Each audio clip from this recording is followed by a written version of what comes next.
Good morning, guys, and welcome to the Trash Picture Show. Today, the mailman arrived with something very awesome. This is the HASBRO Marvel Legends Marvel Knights Blade. Yes, this is the absolute badass vampire hunter himself. Everyone, I think, is familiar with Blade from the 1998 movie starring Wesley Snipes. And that was the kind of movie that really kicked off the whole comic book renaissance, for example. Because up until then, no one really took comic book movies seriously. After the likes of Batman and Robin, people kind of looked down on comic book movies.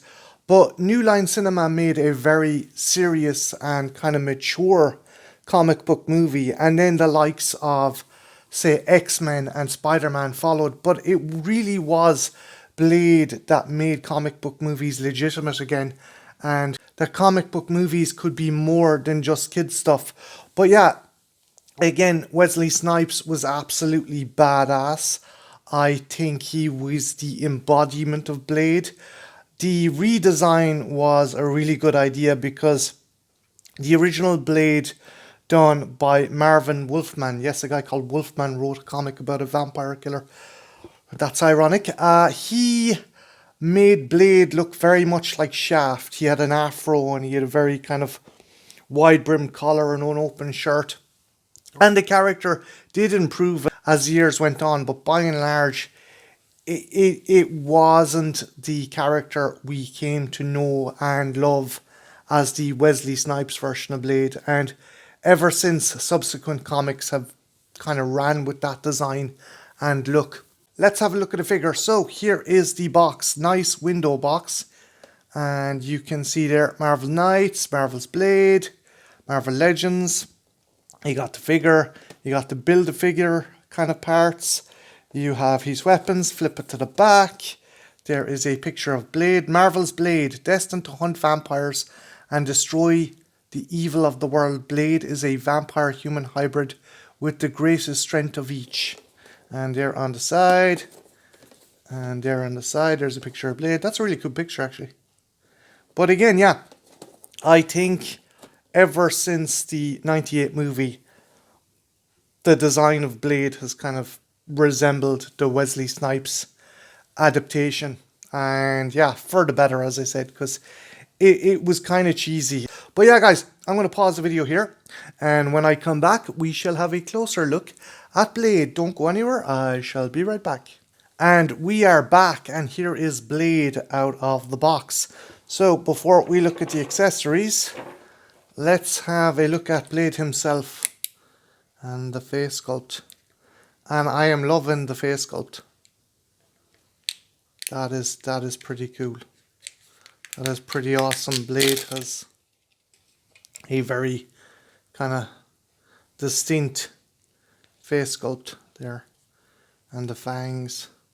I am a bit disappointed. They didn't package him with an extra head. Like the kind of bald kind of head he had in the other comics. But it is a lovely sculpt.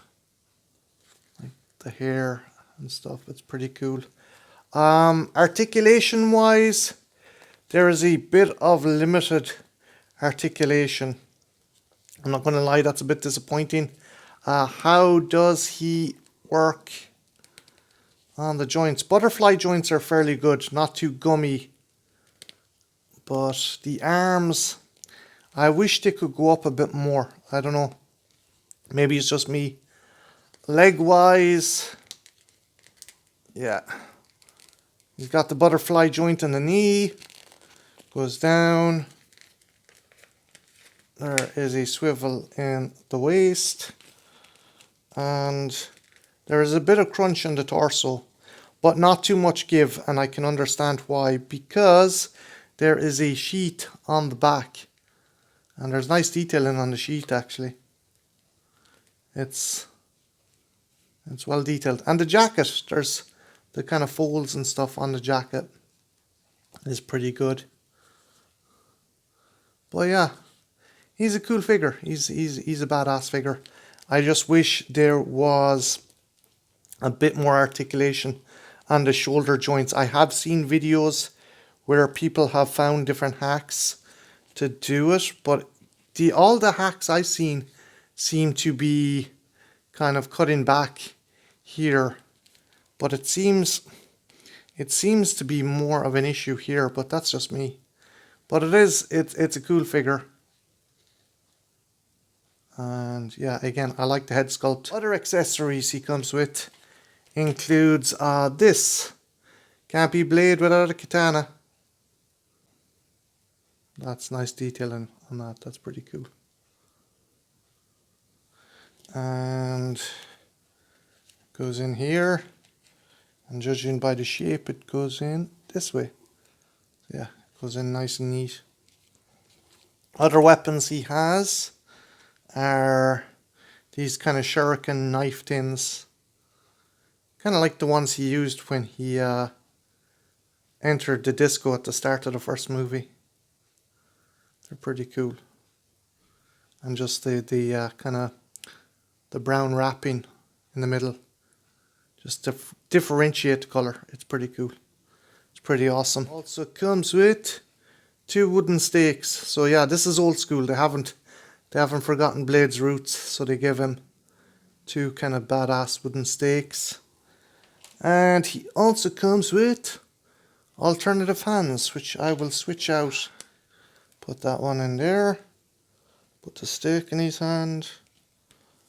And yeah, he's ready. He's ready to slay some suckers. A cool looking figure. I like him.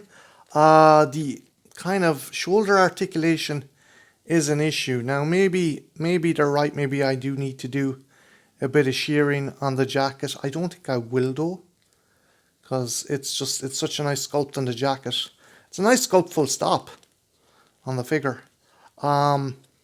Posability wise, the jacket is going to cause limitations on how you can pose him. I definitely think that there will be a kind of limitation on the different poses you can put in.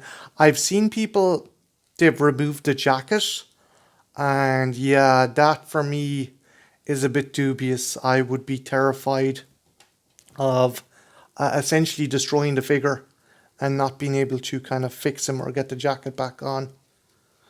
Particularly with the katana, because that like there doesn't seem to be any kind of removable peg or anything.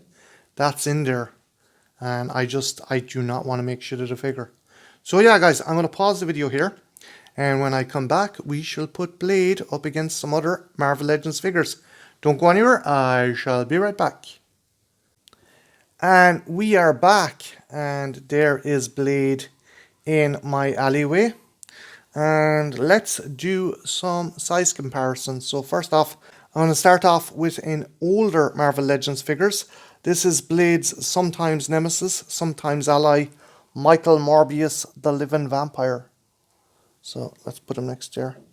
And yeah, he still scales up really well. He scales up fairly well with this character, even though he's an older figure. I do find there is some kind of height discrepancies in older figures. They're maybe a bit too short or lanky in comparison to the newer ones. Let's see another Marvel anti-hero next to him. Let's put my Punisher next to Blade. And again, yeah, that is pretty cool. And so the ladies aren't left out. Let us put the always badass Natasha Romanoff, aka the Black Widow, next to Blade. Yeah, that looks badass. He looks really cool. He works really well with the newer Marvel Legends figures. My only gripes are the jacket is going to cause some major issues when you want to pose this guy. The arms are a bit stiff in the shoulder joints. The hands, I wish they'd given the option of having trigger fingers. Like, I know there's no firearms or anything included with this version, but just to have the option to put maybe crossbows or guns or something into his hands, or maybe even package him in with a crossbow, that would have been cool, or an extra head. Still though, absolutely badass looking figure. Really captures the character very well, and yeah, if you are a Marvel Legends fan, I think this guy is an absolute must. So yeah, guys, what do you think? Do you like the new Blade figure? And are you looking forward to seeing the new Blade movie? If at all it ever comes out. Let me know in the comments below. And yeah, have a good one. Take care. Bye now.